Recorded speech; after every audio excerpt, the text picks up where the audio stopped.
මේ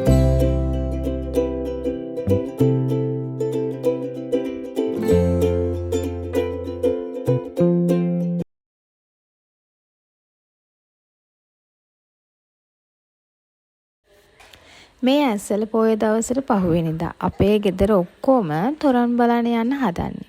වැස්සක් අත ළඟ තිබ්බත් වැස්ස නම් වැස්සේ නැහැ. අපි බයෙන් ඉඳී වහී කියලා. මොකද තොරන් බලන්න යන්න බෑනේ එතකොට. ඒත් ඉතින් වැස්සේ නම් නෑ. පොය දවසේ ඇවිදින්න යන්න බැරි වුණාට අපි බ්‍රහස්පතින්ද ඇවිදින්න යන කතා කරගත්තා.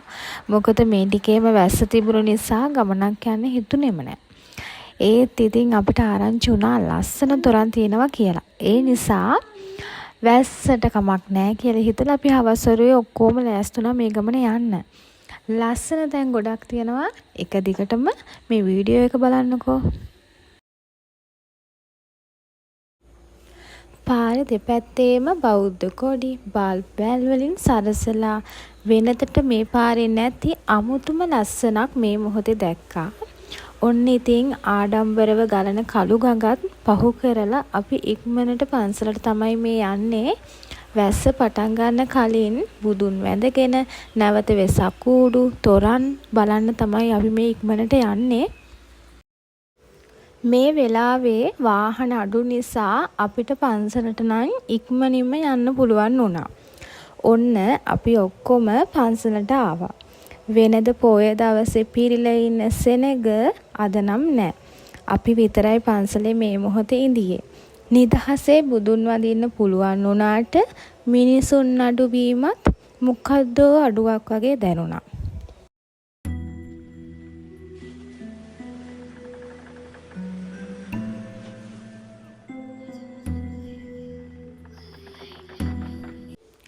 ඔන්න ඉතින් අපේ පුතාට නම් මාර සතුටුයි මේ වෙලාවේ. එයාට ගමනක් යන්න තියෙනවා නම් වෙන කිසි දෙයක් ඕනි නෑ. ආච්චි අම්මා සීයා අල්ලගෙන පන්සලේ හැමතැනම ඇවිත්තා. ආච්චි අම්මට සීයටත් සතුටුයි ඉතින්. එයාලත් ඉතින් පුතාව බලාගෙන ගෙදරමනේ ඉන්නේ.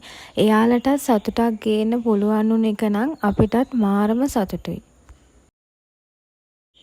මේ කරුවලේ පුතා නම් එක තැනක හිටියෙම නෑ. හැම තැනම ඇවිදින එක තමයි එයා කළේ. දැන් නම් කරුවල වැටීගෙන එන්න තමයි හදන්නේ. අපි ඉතින් පන්සලේ ලස්සන බලන්න කලින් බුදුන් වඳින්න තමයි මේ හදන්නේ. මේ පන්සල නම් සරසලා තිබුණේ නෑ. වෙනද දකින වගේම බල්බ් විතරක් දාලා තිබුණා. අපි බුදුන් වැඳලා මේ පේන බුදු කුටියට ඇතුල් වෙද්දිම හිතට මාන සැනසීමක් තමයි දැනුනේ. ඇත්තටම අපි ගෙවන ඒකාකාරී ජීවිතයෙන් මිදිලා මේ වගේ තැනකට එන එක කොච්චර වටිනවද කියලා මට මේ වෙලාවේ හිතුණා. මෙතන තිබුණේ පුදුමාකාර නිහඬ බවක්. හිතේ කොච්චර ප්‍රශ්න කරදර තිබුණත් ඒ හැමදේම එක මොහොතකින් නැති වෙලා ගියා වගේ දැනුණා.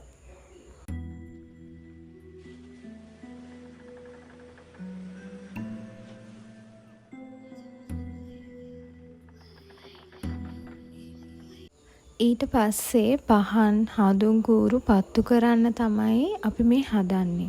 මේ වෙලාවේ නම් පන්සලේ කිහිප දෙනෙක් හිටියා.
ඔන්න අපි දැන් තොරන් බලන්න තමයි යන්න හදන්නේ. එද්දි සරසලා තිබුණු බල්බ් වැල් වල ලස්සන දැන් තමයි පෙනෙන්න පටන් ගන්නෙ.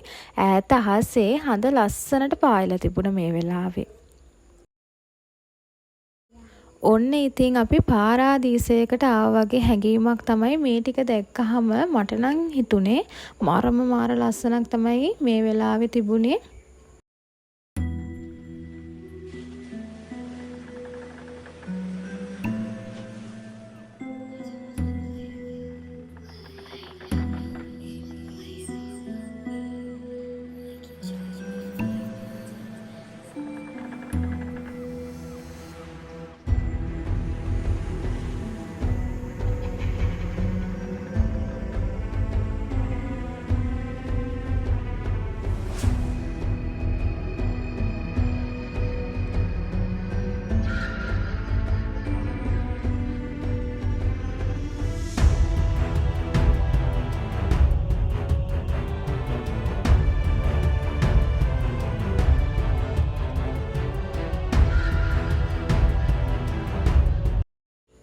අපි තවත් පන්සලකට ආවා. මේ පන්සල නම් පුදුම ලස්සනක් තිබුණේ. හැම තැනම ලස්සනට සරසලා මාර පිරිසුදුයි. ඒ වගේම මිනිසුන් පිරිලා හිටියා. හැම තැනම පිළිවෙලට සරසලා තිබුණේ.